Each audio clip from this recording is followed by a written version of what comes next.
नमो नमः विद्यार्थिनः। अहम अस्मि लोकेश कुमार शर्मा। राजस्थान सरकार वेदांतयो CSR इनिशिएटिव ई कक्षायां भवतां शमेषां हार्दं स्वागतम् अभिनन्दनं च। अस्याः ई कक्षायाः तकनीकी सहयोगी अस्ति मिशन ज्ञान। आगच्छन्तु पाठं पठामः। अस्माकं हमारा जो पाठ था मानव धर्म यानी मानव के धर्म, और उसकी हमने 3 भागों के रूप में हम चर्चा कर चुके थे। और 3 भागों में हमने पाठ परिचय पढ़ा था मानव धर्म के बारे में, मनुस्मृति के बारे में, वर्णाश्रम धर्मों के बारे में। इसके बाद में हमने विभिन्न चरणों से गुजरते हुए 6 श्लोकों का अध्ययन किया। आइए आगे के श्लोकों का हम अध्ययन करते हैं। ये पाठ है द्वितीय, तृतीय, चतुर्थ अध्याय से ये लिया गया है। किसके से? मनुस्मृति के द्वितीय, तृतीय और चौथे अध्याय से ये पाठ लिया गया है। आइए आगे की चर्चा करते हैं। चलते हैं हम। धर्मार्थावुच्यते श्रेय कामार्थौ धर्म एव च अर्थ एव इह वा श्रेयः तिवर्ग इति तु स्तुतिः। एक बार देखो, फिर से देखेंगे। धर्मार्था उच्यते श्रेय कामार्थौ धर्म एव च अर्थ एव वा श्रेय तिवर्ग इति तु स्तुति। इसका जो नीचे अन्वय मैंने किया है कि इह देखो, ये है ना, यह धर्मार्थौ धर्म और अर्थ, श्रेय उच्यते, श्रेय उच्यते, कामार्थौ ये ब्रैकेट में बंद है, धर्म एव श्रेय अर्थ एव श्रेय इह वा स्तुति तु त्रिवर्ग श्रेय इति। इनका हम एक एक शब्द का उच्चारण करेंगे। धर्म अर्थ उच्यते यानी धर्म अर्थ कहे गए हैं, श्रेय यानी कल्याणकारी। धर्म और अर्थ क्या कहे गए हैं? कल्याणकारी। काम और अर्थ कहे गए हैं कल्याणकारी। कहीं पर धर्म को कल्याणकारी कहा है और कहीं पर अर्थ को, लेकिन तीनों श्रेय त्रिवर्ग इति तु स्तुति। लेकिन ये तीनों की जो स्थिति है वो कल्याणकारी है। धर्म की भी स्थिति कल्याणकारी है, अर्थ की भी स्थिति कल्याणकारी है और काम की भी स्थिति कल्याणकारी है। देखो, यह यानी इस संसार में धर्म और अर्थ को कल्याणकारी कहा जाता है। और कहीं पर किसको कहा जाता है? काम और अर्थ को। कहीं पर किसको कहा जाता है? काम और अर्थ को कल्याणकारी कहा जाता है। और कहीं पर केवल धर्म को ही कल्याणकारी कहा जाता है और कहीं पर अर्थ को ही कल्याणकारी कहा जाता है। लेकिन स्थिति तो त्रिवर्ग श्रेय इति। लेकिन स्थिति धर्म, अर्थ और काम तीनों वर्गों की स्थिति ही क्या है? कल्याणकारी है। अर्थात तीनों ही कल्याणकारी है। धर्म भी अपने आप में, धर्म का अपने आप में बहुत बड़ा महत्व है, अर्थ का भी अपने आप में बहुत बड़ा महत्व है और काम का भी अपने आप में बहुत बड़ा महत्व है। तो कहा जाता है कि धर्म अर्थ उच्यते श्रेय। संसार में कहीं पर धर्म और अर्थ को कल्याणकारी कहा जाता है, कहीं पर काम और अर्थ को कल्याणकारी कहा जाता है इस संसार में, और कहीं पर धर्म को ही और कहीं पर अर्थ को ही। लेकिन जो तीनों वर्ग है, धर्म, अर्थ और काम, इनकी जो तीनों की स्थिति है वही क्या है? कल्याणकारी है। आइए इसको एक साथ देखते हैं। इस लोक में धर्म और अर्थ को कल्याणकारी कहा जाता है। इस संसार में धर्म और अर्थ को कल्याणकारी कहा जाता है। कोई काम और अर्थ को कल्याणकारी कहते हैं, कोई काम और अर्थ को कल्याणकारी कहते हैं, कोई धर्म को ही और कोई धर्म को ही कल्याणकारी कहते हैं, और कोई अर्थ को ही कल्याणकारी कहते हैं। वास्तव में तो त्रिवर्ग धर्म, अर्थ और काम ही कल्याणकारी है। यानी सब तीनों जो अर्थ हैं वो ही कल्याणकारी हैं। एक के लिए हम नहीं कह सकते हैं कि ये कल्याणकारी है, इसलिए हमको तीनों वर्गों को ही कल्याणकारी कहना चाहिए, धर्म, अर्थ और काम को ही। अब हम अगले श्लोक की चर्चा करते हैं। संतोषम परमास्ताय सुखार्थी संयतो भवेत्, संतोष मूलम ही सुखम दुख मूलम विप्रय। यानी इसका अन्वय हम नीचे देखेंगे, संयतः, संयतः, यानी ये संयत है, यहां संधि हो जाती है इसलिए विसर्ग आ गया। संतोषम परमम परम आस्ताय सुखार्थी भवेत्। यानी क्या कहता है कि ही संतोष मूलम, ही संतोष मूलम, सुखम विप्रयय दुख मूलम। देखो इसको हम अर्थ के हिसाब से लेते हैं। संयत का अर्थ होता है संयत, संयत का अर्थ होता है संयम से, संयत का अर्थ होता है संयम से। आस्ताय का मतलब होता है धारण करके, परम आस्ताय। उसी प्रकार से सुखार्थी, सुख की इच्छा वाला। और जो ये विप्रयय है इसका मतलब हो गया विपरीत असंतोष। ये क्या कहता है कि संयत संतोषम परम आस्ताय सुखार्थी भवेत्, अर्थात संयत यानी संयम से जो परम संतोष को धारण करके करता है वही क्या होना चाहिए, सुखार्थी होना चाहिए। यानी संयम पूर्वक संतोष को धारण करने वाले को क्या होना चाहिए, सुखार्थी होना चाहिए, सुख की इच्छा करने वाला होना चाहिए। यानी संयम पूर्वक संतोष को, परम संतोष को धारण करने वाला, सुखार्थी, सुख की इच्छा करने वाला होना चाहिए।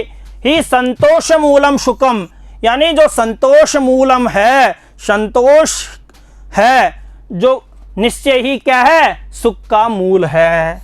संतोष क्या है, निश्चय ही सुख का मूल है। विप्रयय दुख मूलम, और इसके जो विपरीत है वो दुख का मूल है। बच्चों इसके विपरीत क्या है, असंतोष। विप्रयय यानी विपरीत, यानी असंतोष। असंतोष क्या है, दुख का मूल है। और सुख का मूल क्या है, परम संतोष। यानी दो बातें बताई है कि जो परम सुख संतोष को प्राप्त करता है संयम पूर्वक, वो उसको क्या होना चाहिए, सुख की इच्छा करने वाला होना चाहिए। और इसके जो आगे कहा है कि संतोष मूलम सुखम, संतोष का मूल है वही क्या है, सुख है। और इसके जो विपरीत है वो दुख का मूल है, वो व्यक्ति दुख को प्राप्त होना चाहिए। असंतोष वाला हमेशा दुखी रहता है ना, तो संयम पूर्वक परम संतोष को धारण करके सुख की इच्छा वाला हो जाना चाहिए। यानी संयम पूर्वक परम संतोष को धारण करके सुख की इच्छा वाला हो जाना चाहिए, क्योंकि सुख का मूल संतोष है और इसके जो विपरीत असंतोष है वो क्या है, दुख का मूल है। आ गई होगी बच्चों समझ में।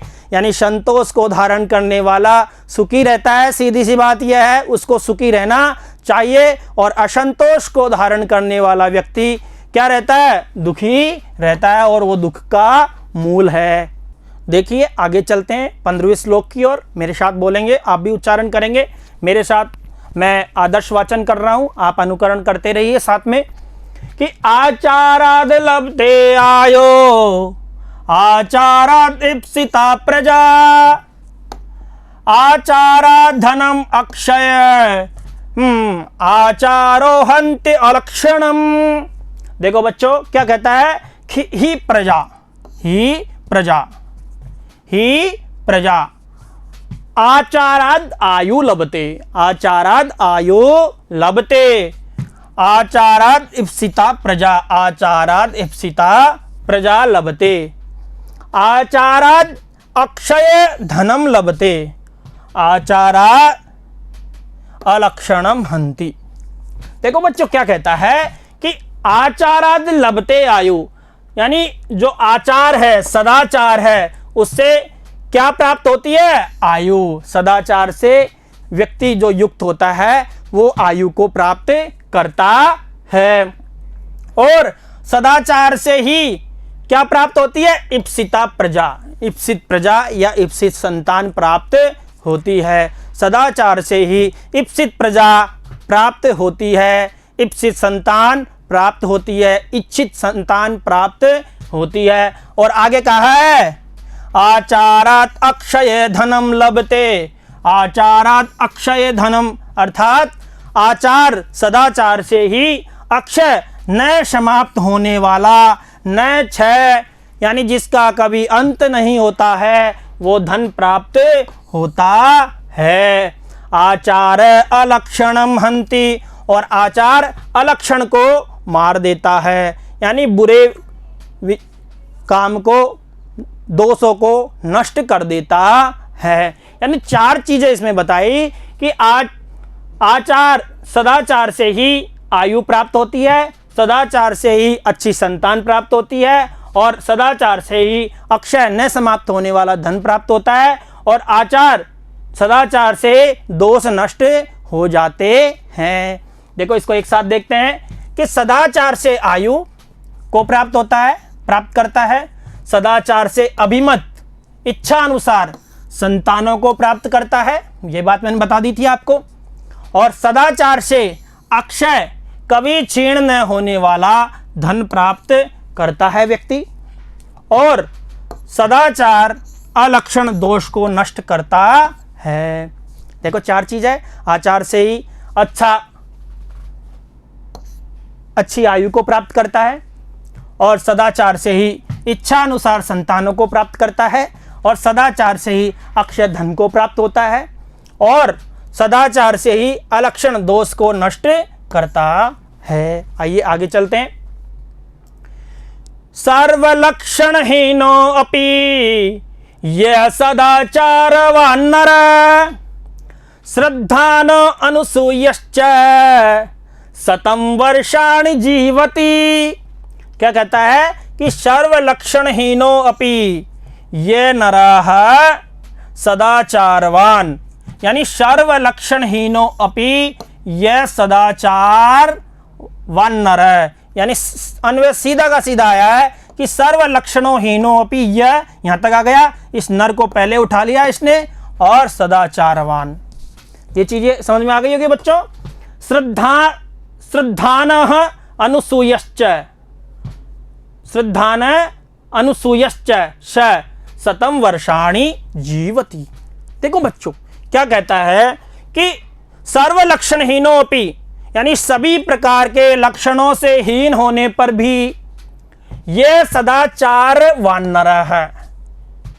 जो व्यक्ति नर सदाचार से युक्त है, उसमें कोई सा भी लक्षण नहीं है, लेकिन उसमें यदि सदाचार है, सदाचार से युक्त है, तो श्रद्धानो अनुसूयश्च, और श्रद्धान श्रद्धालु पूर्वक, और अनुसूय यानी ईर्ष्या से वो रहित है, यानी श्रद्धालु भी है और ईर्ष्या से रहित भी है। वो व्यक्ति का अगर क्या होता है, शतं वर्षाणि जीवति, 100 वर्षों तक जीवित रहता है। देखो सर्वलक्षणहीनोपि, यानी सभी लक्षणों से हीन होने पर भी जो व्यक्ति सदाचार से युक्त है, सदाचारशील है, श्रद्धालु है, ईर्ष्या से रहित है, वो व्यक्ति 100 वर्षों तक जीवित रहता है। देखो इसको आगे भी देखो, सभी सुंदर लक्षणों से रहित होने पर भी जो मनुष्य सदाचारी, यानी सदाचारी है, श्रद्धालु है तथा ईर्ष्या से रहित होता है, वो व्यक्ति क्या होता है, शतं वर्षाणि जीवति, 100 वर्षों तक जीवित रहता है।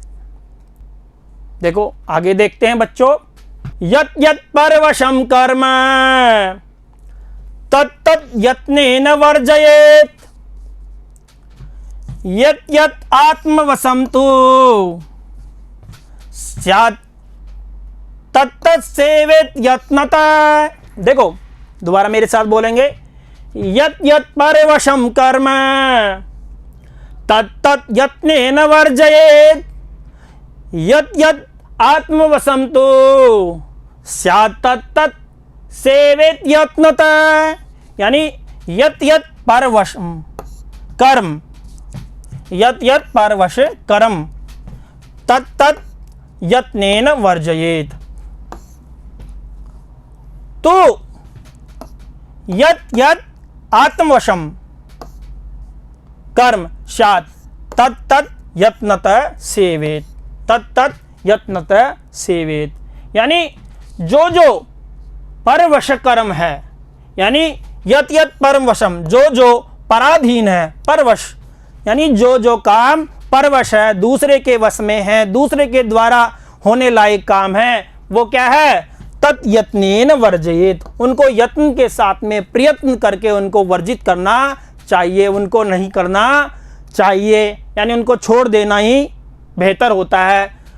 तो यत् यत्, लेकिन यत् यत् जो जो आत्मवशम, यानी जो जो आत्मवशम कर्म होता है, अपने वश में होता है, जो काम अपने वश में होता है, उसको क्या करना चाहिए? यत्नतः सेवेत, और यत्न के साथ में प्रयत्न पूर्वक उसको कर लेना चाहिए। यानी दो बात बताई है कि जो जो काम दूसरे के वश में हैं, दूसरे के द्वारा किए जाने वाले कार्य हैं, उनको क्या कर लेना चाहिए? यत्नेन वर्जयेत, यत्न के साथ में, प्रयत्न के साथ में उनको वर्जित कर देना चाहिए। लेकिन यत् यत् आत्मवशम, और जो जो अपने वश में हो, जो जो कर्म अपने द्वारा हम कर सकते हैं, उनको यत्नतापूर्वक प्रयत्न करके उनको कर लेना चाहिए।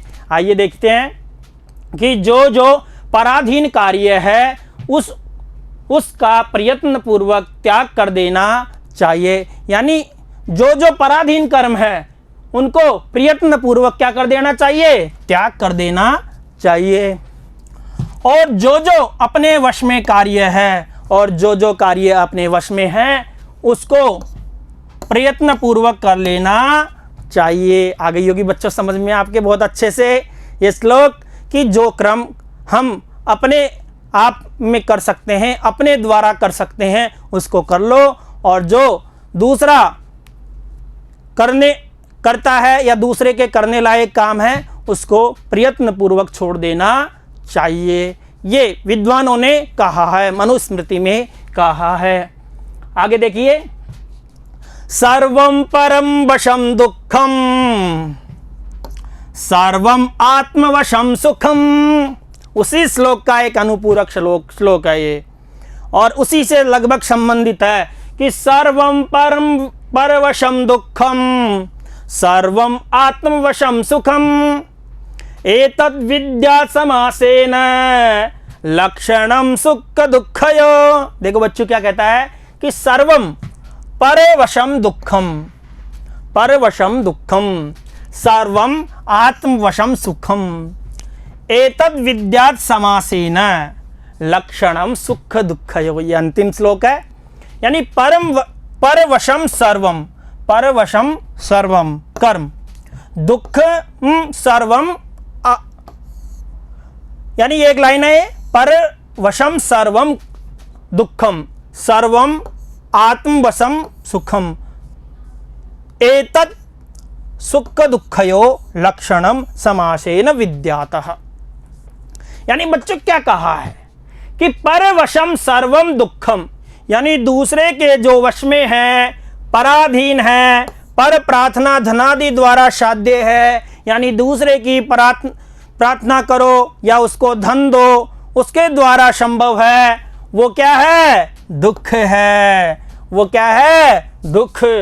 और सर्वम आत्मवशम कर्म सुखम, और सब अपने वश में होने वाला काम, अपने द्वारा होने वाला काम, अपने शरीर द्वारा साध्य, अपने वश वाले को क्या करना चाहिए? वो कर लेना चाहिए। वही क्या है? सुख।